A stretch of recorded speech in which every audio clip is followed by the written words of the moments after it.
John Watts, back in Amsterdam. Yeah. How long, when was the first time that you were in Amsterdam? Well, the first time I was in Amsterdam was in, I think, 1974. I came over with my mate, who was at a university, who was much older than me, and I'd never been abroad. It was the first time I ever came out of England. And how was it in that period? It was fun. It was cold. Okay. It was winter in Amsterdam. I can see why people in Amsterdam have such long coats. Mm-hmm. And you played music also in Amsterdam? Yeah, we did some busking, and we just came to see the place generally. We just came for a weekend, and I came back several times as a student. Okay. And then later on with your band Fischer Z, you were very popular in Holland and in Belgium. Yeah. How was that period? Oh, it was interesting. I mean, the first place that it became popular in Europe was from Belgium and then into Holland. And then after that was Germany and Portugal and everywhere else. But it was all very fast. It was good because it all got popular quickly. And we went from, the first time we came in, we played a couple of little clubs, and then 2 or 3 months later we came back and played really big shows. So it moved very quickly. Do you have an explanation why the Dutch audience really liked this band? It was presented in a really good way to them. We were a cult in England. It was a cult band. And we were on a record label called United Artists. And so, although it was in fact a small record label, it looked like a big one. And the politics in England was very different. Over here, all the bands got presented through the major record companies. So there wasn't a political situation. And it just seemed to be appeal. Also, the Fischer Z band became very popular when people saw it. So it's partly the record, but also the live performance. And I think also in Holland, I think the right people saw us in the very beginning. The right people saw us, and they were able to tell everybody about it. It was very popular. The live shows were very popular with the journalists. Okay. Yeah. And you had a very big audience on the Pinkpop Festival. Yeah. And after 1 month after the festival, you stopped the band. Yeah, definitely. Well, it was for me. It just felt like a rock band. I don't like rock bands. I don't like the idea of rock music. Never have. And the big problem is when something gets very successful, people want you to repeat it over and over again. They want you to have a formula. The record company want you to have a formula, and you just have to keep repeating. And I always found that very restricting. So I didn't see what else I could do in that format that would be different. So you never felt like a rock star? No, not really. I see myself as I'm now especially. I make music. My medium is music, but I'm a writer. I'm an artist, but I don't like just the whole concept of the rock and roll scene. Doesn't interest me. It's too limited. Can you tell us a little bit more about your More Than Music project? What is it? Well, first of all, More Than Music is a way of doing things. It's not just me. The idea of the concept of More Than Music is that in this day and age, especially in this century, I think you get very interesting combinations of people and collaborations. And I think it's very important that all the different people that have great ideas from different areas, from art and from music and from literature and from philosophy and from wherever, get together and create something interesting and something new. Because one of the problems with pop music is it's to a degree, young artists are desperately looking for something new to do because many things have been done. And the answer for me is in a multimedia approach. So I've got a record. For me, that's what More Than Music is for me. But I've been creating More Than Music events with other artists, with poets, with filmmakers, all over the place. My record, the limited edition record, which is just for the fans really, is called More Than Music and Films. On that, I've got a certain number of songs and also a certain number of films that I've made.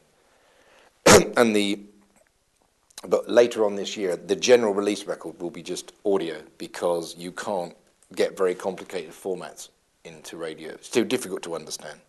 But More Than Music is a kind of way of thinking about art and music. Okay, but you also make special pieces for your audience. Sure. And this year I've done, I'm making 100 special songs.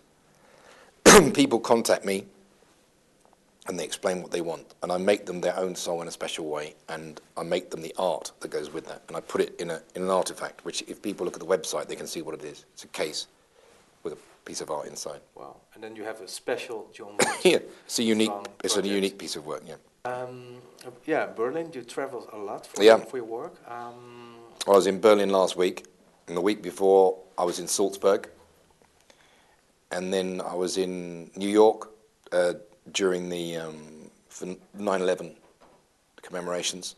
So yeah, I've been around a lot in the summer. Okay. And you also work together with a lot of other artists. Yeah. What kind of artists? Well, during the summer, I mean, I made 10 different films which will come out as podcasts. So I've worked with the Flat Earth Society in Belgium, which is an 18-piece avant-garde classical orchestra, except they were using instruments made of glass. I was filming and interviewing at the World Slam Poetry Competition in Paris. I played in art galleries. I played outside in a circus area between the circuses in Antwerp. I've done a big variety of things. And I also went to the Stephen Hawking School in Heidelberg, and I wrote a song in an hour and a half with a lot of the children who were in the wheelchairs about, it's a beautiful place, and I wanted them to write a song about the beautiful place they lived in. So that's just some of the people. And for instance, when I do shows, I meet up with people I've never seen before, and I do performances with them. I'm doing a show, for instance, I'm doing tonight. I know there's a guitar player. I don't know what he does. He'll just come on his setup, and I will improvise poetry with his. How important is your past, your Fischer Z past, for the things that you are now doing?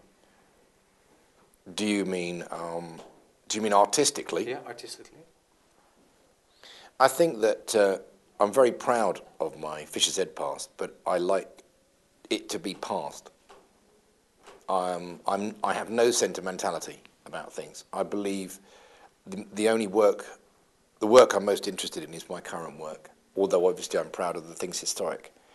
The one thing that's difficult is if you've been very successful at something, people just want you to stay in that time period, and I've always found that very restricting. When I said about the rock music thing as well, if you have a band name, which I did with Fischer Z, which was for me an enormous mistake. If you have a band name, because then if you have a solo artist and a name, you can change. If you have a band sound, even if you play it all, you're still stuck in that. And I didn't want to be stuck with that. And people want me to, in effect, be what I was to them 30 years ago, and that's ridiculous. The only obligation I have is to be good. As long as I'm good, that's fine. And what I do some very interesting things. Excuse me, I just reach in for a drink coming in from the left. Thank you. So you don't play songs like So Long and Marliese anymore? Sometimes. I'll do interpretations of them. But I'll obviously not play them the same way that I would have done before. I play a variety of different songs. I play new songs. I play some of the songs that I've written for people. And I play some classic songs, yeah. But interpreted in the way I like doing them. But that's different, because those songs, I don't see those as, I don't know, I've written about 350 songs, I think. Recorded 350 songs, something like that. I think also a lot of people know you that because you're also political active. You still are? Yeah, I think so. I think that the political content in the work is more subtle, but it's absolutely there. Yeah. I mean, I wrote a special song in New York, which was based on the real conversations from the telephones of the people that died in the towers, and so all the lyrics are from that, and the chorus is just an "I love you" chorus. And the reason for that is that I felt the most important thing people were trying to say on those messages. Obviously, you've got the desperation, but the main thing, they wanted to say that they loved their loved ones before they died, and that was actually very beautiful. There's always a cliche that people only start to talk about important things when there's a prospect of death somewhere near, which is quite true. It's a truism.